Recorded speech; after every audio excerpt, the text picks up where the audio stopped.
Hi folks, this is Meredith from the Papery Craftery, and today we're going to be making some bleeding heart flowers out of our quilling paper. To start with, I have a few different colored strips here. I have a rose colored paper and also a light pink for the flowers themselves, a little bit of light brown, and a nice bright green. These are all going to be 1/8 inch wide. As far as supplies go, you can use any quilling tool that you wish. I'm going to be using my needle tool, but a slotted tool will work fine. If you prefer the Savvy slotted tool, that's always a favorite around here. That will be great as well. You probably want to grab some small scissors and also some tweezers will come in very handy. We're going to be building our flowers and our flower stems on our cork board. So you want to grab a work surface, cover it with a non-slip surface like this parchment paper.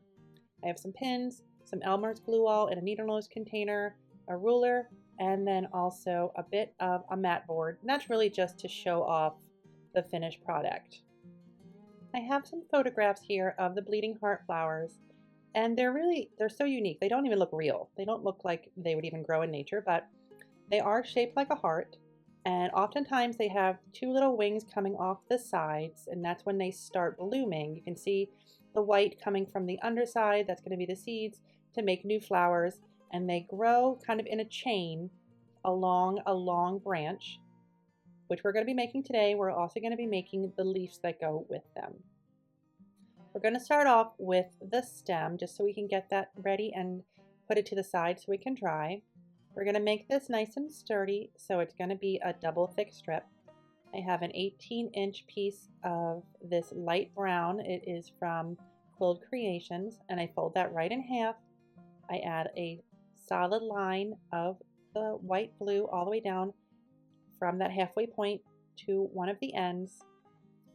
Fold that back over and zip it through my fingers just to make sure all the air bubbles are out. If you missed any spot with the glue, you're going to want to go back and just fill that in, because any blank spot that doesn't have any glue is going to make a gap or an air bubble in your double thick strip, and you don't want that because you'll be able to see it in the end. You'll probably want to make a couple of these per branch, because one is going to be the body of the branch, but then there's going to be little pieces that come off and connect the flower to the branch, so you're going to need a little bit extra. I have some that are already dried here, so they're nice and sturdy, perfect for a branch, or I guess a flower stem would be more likely way to describe this. But ran it through my fingers there just to get it a little softened up. I'm going to take my tool and just do a couple of quick turns around one end just to make a little bit of a coil there, just to sort of give a little shape so the branch isn't just pointing off into nowhere. And then I'm going to use my tool to make a couple of bends in my branch. I want it to kind of go down and then up again. So sort of like you're curling a ribbon, run it between your tool and your finger there. And we're kind of looking for this shape. If your branch ends up a little straighter, that's okay. We're just taking a little bit of artistic license here just to give this branch a little bit more movement than the photos we saw. Snipped a little bit off because it was a little bit long for my liking. And now we're going to go ahead and add a couple of little stems to this piece here that our flowers are going to attach to. So to do that, I want to make sure that my branch is nice and stable first. So I just use some pins, kind of crisscross them in a few places just to make sure that my branch is nice and flat against my workboard. And then it's just a matter of getting some little pieces, I would say no longer than about 3/4 of an inch at the max. We're going to dip them in a little bit of glue. I haven't used my glue bottle yet today, so it was not 100% ready to go. There we go. I'm just going to put a little bit of glue on one end, just like so. You can also dip if you'd like to, and point them down at a curve. But we also, by the way, we're going to be putting 3 on this branch here. So you can tear this strip, you can cut this strip, whatever you like. But in addition to the little stem going down, the bleeding hearts also have a little piece of that same kind of stem, but it's going up as well. So it sort of looks like that, right at the same spot where that little stem hits the branch. There's a little one that goes down, and then there's one that goes up as well. Like I said, I'm going to put 3 on my stem. So I'm going to get all of those together here. Just softening it up again. There's one. And then there's another one for the long stems, and then just a couple of little pieces just for the top there. Perfect. We're going to get them all glued into place, and then we're going to move on to making our flowers.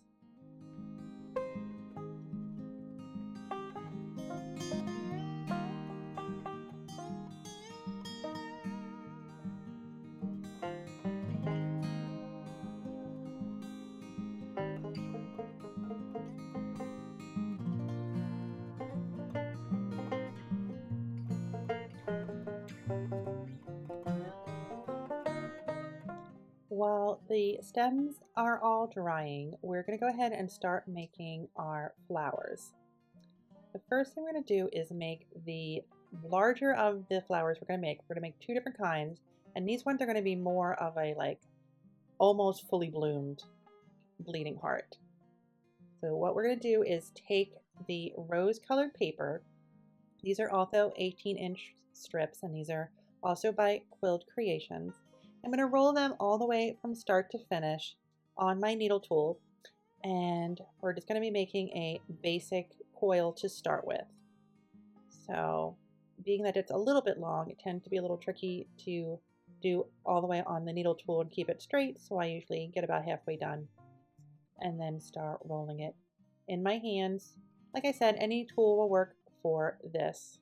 You don't need any special quilling tool, whatever you're comfortable with will be great for this project. So here we are, all the way rolled, and I'm going to let it relax a bit in my hands. I like to let my coils open up just enough so that I have a few extra rings on the outside. I don't like to let it go all the way open. That's just a personal preference. That's why the strips are kind of long for this project. If you like more of an open look, you could use a shorter strip, and you would get more of a negative space sort of look once you let your coil open up the way you like. So I'm taking a second strip of the same size and doing the same thing, rolling it all the way from end to end. I want these 2 halves to be about equal. These are going to be 2 halves of the same heart shape. Remember in the beginning we saw the flowers, and they get their names because they look like hearts. So we're going to be making a basic heart out of quilling paper, which is something you're going to see pretty often. I know I've done a bunch of projects where I've made hearts out of my paper. And since I want them to be even, I want them to open up around the same size. So I take the one that I've already have glued, and I just sort of measure the second one up before I glue it, just to make sure that it's going to be about the same size. Get that all glued down. And then we're going to go ahead and burnish this a little bit to make sure it sticks. We're going to go ahead and make the heart, and that is just 2 teardrops. So we're going to hold one, holding the eye right in the middle to make sure that stays where I want it, and you have your teardrop. We're going to do the same thing for the other side. Here's a close-up of what I was talking about.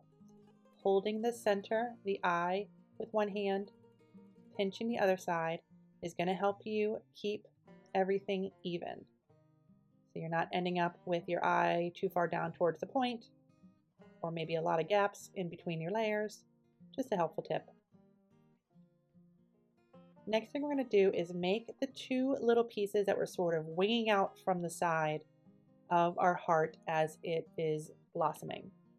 So I have 2 strips of that same rose-colored paper. This time they're about 5 inches long. Roll that up all the way to the end. I'm going to let that open up. And instead of gluing it, we're going to start shaping it right away. So I'm just pinching it really far to make that teardrop point, and then we can glue.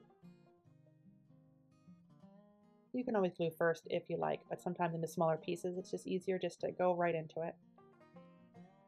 And there we have a teardrop, but it's a little bit more smushed than that last one. I'm going to do 2 of those exactly the same way, and then we're going to be doing that lighter colored bit that's coming from the heart shape. You can use white for this. I have just a really pale light pink that I'm going to be using instead.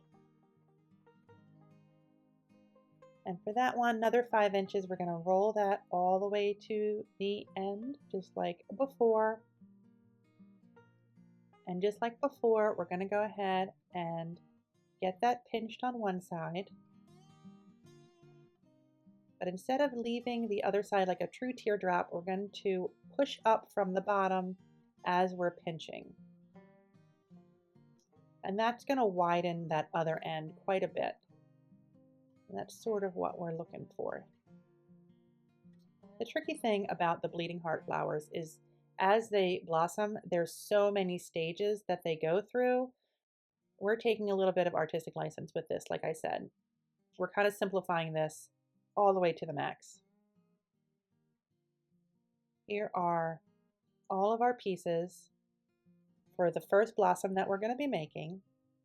And we can go ahead and put that together. It's going to be helpful if you use pins and a cork board for this, just to keep everything in place while they dry. It's not necessary, but it's going to make your life a little bit easier and make these go quite a bit quicker than if you had to hold each individual piece really close as they dry.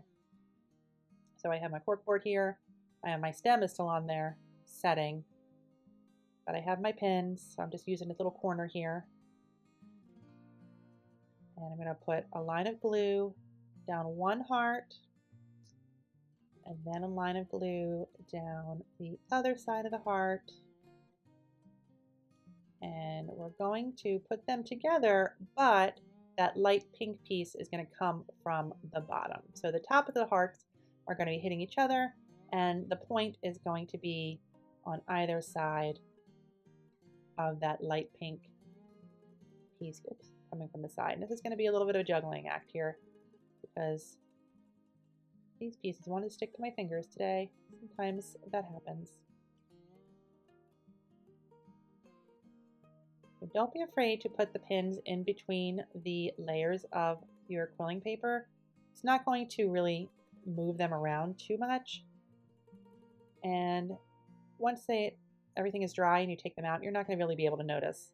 Remember, you're not putting the pins through the quilling paper itself, you're just putting it in between the layers. And that's what's going to keep everything nice and snug and make it look like one piece instead of a bunch of shapes of paper kind of stuck together randomly. At this point, I'm going to put a little bit of glue on each of those little winged bits that are going to come out from the sides, and just glue them right at the base of my heart. You can use tweezers if you need to get your hands on these little tiny pieces. I have my needle tool here just to push everything into place. And at this point, I am pretty much done, except I don't like that little bit of a gap that's still at the top of the light pink. So I went ahead and put a couple more pins in just to close that gap up. Don't be afraid to do that as well. Now remember, there was a lot of bleeding hearts on each of those stems that we saw in the beginning. I'm only making a couple. You can make as many as you like. I have 2 that are the same size, kind of the larger end of the blossoms, and I'm going to make one that's a bit smaller, sort of in a different stage of blossoming. So instead of the 18-inch strips to make the heart, I have 2 halves that are about 9 inches each. I'm going to get those all pinned together, get them snug all the way. And this time, instead of a light pink or white piece coming from the heart, we're going to be using a 5-inch strip of the same rose color. Similar idea as the last one, that light pink, but instead of pushing up a lot from the bottom, we're just pushed up a little bit. And then I have 2 pieces that are about 3 inches long, shaped into a teardrop with a tiny pinch on the other side. And they're going to go on either side of that. So this is another stage of the bleeding heart. Before it gets into the little winged bits coming off the side, it looks similar to those shapes. So we have process of blooming here on the bleeding hearts. Next what we're going to do is make some greenery for our flowers. And I did something different this time, and I'm making sort of a 3D leaf that's sort of bent over, and that'll make sense in a second. But for most of it, it's going to be the same shape, just different size strips. So for the biggest section of the leaf, I have a 9-inch strip of this. It's called Leaf Green, also from Quilt Creations. And it's going to be a long pinch on one side, about covering 2/3 of this piece, and then a little bit of pinch on the other side that covers about the top third. So it's going to be really long on one side and a little bit of a peak on the other side. And then I have a strip that's about 6 inches and a strip that's about 4 inches. So there's 3 different sizes of the same shape. And then we're just going to glue them all so the peaks are at the same spot and they're all just snug, one right next to each other. So there's the 9-inch and the 6-inch, and then we're going to put a little bit of glue on the end of that one and then put on the 4-inch. So the points are all in the same spot, like I said, and then it sort of fans out from the other side. So I have another one that's a similar size. And then I have one where it's like a 4-inch piece and then a 6-inch and then another 4-inch piece.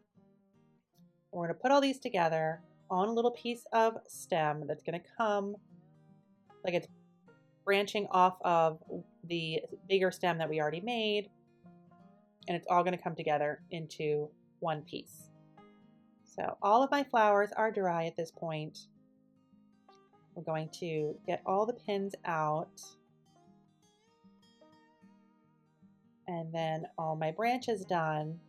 And it's at this point that I realized that that last piece of stem that would attach the flowers to the branch, I do not like the look of that. So I'm going to end up putting everything on there, but I'm not going to attach everything just yet because it's just in a weird spot. It's too close to the one stem and then sort of coming in a weird place at the off the branch, but it was kind of too late to do anything about that now. I'm going to go back and fix that later, but I didn't want to have to redo everything and make this video even longer.